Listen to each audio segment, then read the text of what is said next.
Long before the clans spread across the Gikuyu lands, there was a hidden grove, tucked away beneath the mighty Mukurwe Nyagathanga, the sacred origin place of the Kikuyu people. This wasn't just any grove. It was a place steeped in shadows and secrets. No one, not even the bravest warrior, dared to set foot inside it after the sun dipped below the horizon. The elders, their voices hushed with a deep-seated fear, whispered of something ancient that dwelled beneath the gnarled roots of the sacred fig trees. They spoke of a presence older than the 9 daughters of Gikuyu and Mumbi, older even than the very soil that gave them life. They had a name for it: Kîrutû, Kîrima, the curse of the mountain. Very few had ever claimed to have seen it, and those who did, well, they were never the same again. In a small homestead nestled close to the edge of this forbidden grove, lived a hunter named Wachira. He was a man carved from the earth itself, known throughout the lands for his unparalleled bravery, his formidable strength, and a stubborn pride that bordered on arrogance. Wachira feared nothing. He laughed in the face of snarling hyenas, walked past burial grounds without a second thought, and scoffed at tales of wandering spirits and ancient curses. To him, they were just stories told to frighten children. One evening, as dusk painted the sky in shades of orange and purple, he discovered strange, unsettling tracks near his goat pen. They were not from any animal he recognized. A cold fury settled in his heart. Standing before the elders, he made a bold declaration, his voice ringing with defiance. "Tonight, I will make my camp beside Mukurwe Nyagathanga. Let whatever creature hunts my goats come and face me directly."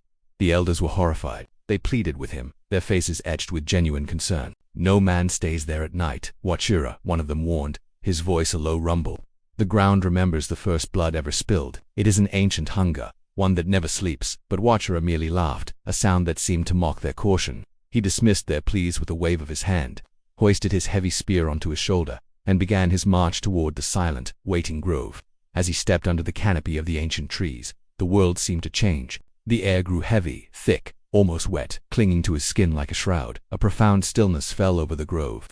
There was no wind rustling the leaves, no chirping of crickets, no rustle of unseen animals in the undergrowth. Even the moon, which had been bright in the clear sky, seemed to dim its light, as if refusing to illuminate this sacred, haunted place. Wachira, undeterred, began to build a fire.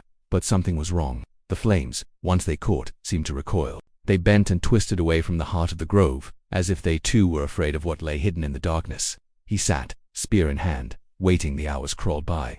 Then, at the stroke of midnight, a foul smell began to rise from the earth itself. It was a putrid, metallic stench, like rotten meat and old blood, so suffocating it made his eyes water. Wachira quickly covered his nose with his cloak, his bravado finally beginning to fray at the edges. A low tremor started vibrating up from the ground beneath the great fig trees. Something was moving. It was a slow, dragging sound, the sickening noise of wet flesh sliding over damp roots. Wachira's knuckles turned white as he tightened his grip on his spear. He leapt to his feet and shouted into the oppressive darkness, "Show yourself." The only answer was a profound, echoing silence. Then, a faint voice whispered directly behind him, "Wachira." He spun around, his heart lurching in his chest. There was nothing there. The trees stood like silent, skeletal sentinels. The voice came again, this time softer, laced with a familiar pain that sent a chill cascading down his spine. "Wachira, help me." His blood ran cold. He knew that voice. It belonged to his younger sister Wangechi, who had been taken by a fever many years ago. His heart hammered against his ribs like a trapped bird. "Wangechi," he called out, his own voice trembling. A faint, ghostly figure began to take shape between the trees. It was small, thin, and shivering as if from a terrible cold. "Brother, it hurts," she whimpered. She took a step forward, but her movement was unnatural, grotesque. Her joints bent inward at impossible angles, her head tilted too far to one side, and her feet dragged along the ground as if they were dead weights, no longer part of her body. As she drew closer, he saw her eyes. They were not the warm, bright eyes of his sister. They were black, empty circles, voids that seemed to swallow the dim light. "Come to me," she pleaded, her voice a hollow echo. "I'm so cold." Wachira stumbled backward, his mind screaming, You are not her," he stammered. The thing that wore his sister's face stopped. Its expression twisted, the skin pulling and contorting until its mouth stretched in a horrifying grin that reached from ear to ear. Then, it whispered, and the voice was no longer human, but a chorus of scraping guttural sounds. "You should not have come here." At that moment, the ground behind the apparition split open. A massive amorphous shape began to crawl out from the fissure. It had long, boneless limbs that spasmed and twitched, and a body that pulsed rhythmically, as if it were breathing beneath a sheath of torn, decaying skin. Its face was a vortex of shifting shadows, a featureless mask of pure terror.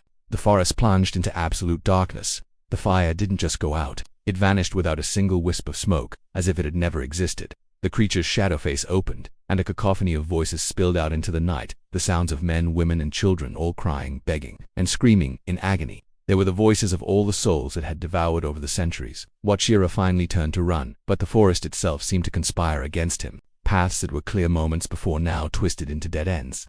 Roots snaked up from the ground to trip him, and branches like skeletal fingers grabbed at his legs, tearing at his skin. He stumbled and fell, his spear clattering to the ground. The creature's immense shadow swallowed the trees, the grove, the world. The chorus of damned voices whispered his name again. Wachira, join us. Come underground. Come where the first blood sleeps, he screamed, a raw, primal sound of pure terror, and began clawing at the earth. But the ground beneath him had softened, turning to thick, grasping mud. Then he felt them, hands, dozens of them, cold and clammy, reaching up from the soil. Icy fingers wrapped around his ankles and legs, pulling him down with an irresistible force. He fought, he kicked, he shouted until his throat was raw and bleeding, but the earth showed no mercy. It swallowed him whole, pulling him down into the suffocating darkness beneath the roots. And then, the grove was silent once more. At dawn, a search party of villagers cautiously approached the sacred grove. They found only Wachira's spear lying at the edge of the trees. It was snapped clean in half, and coated in a dark, foul-smelling slime that stank of death and decay. No one spoke his name again. His pride had led him to a fate worse than death, but even now, on nights when the wind whispers through the leaves of the sacred fig trees, some villagers claim they can still hear a man crying from deep within the earth, a man begging to be pulled out, before his voice is cut short by a scream, as something drags him deeper into the darkness. The elders still issue their warning, their words carrying the weight of generations. Mukurwe, Nyagathanga gave us life, but beneath it sleeps something ancient, and it wants that life back. Thank you for watching. If you enjoy stories that explore the darker side of folklore and legend, be sure to like this video and subscribe for more tales from the shadows.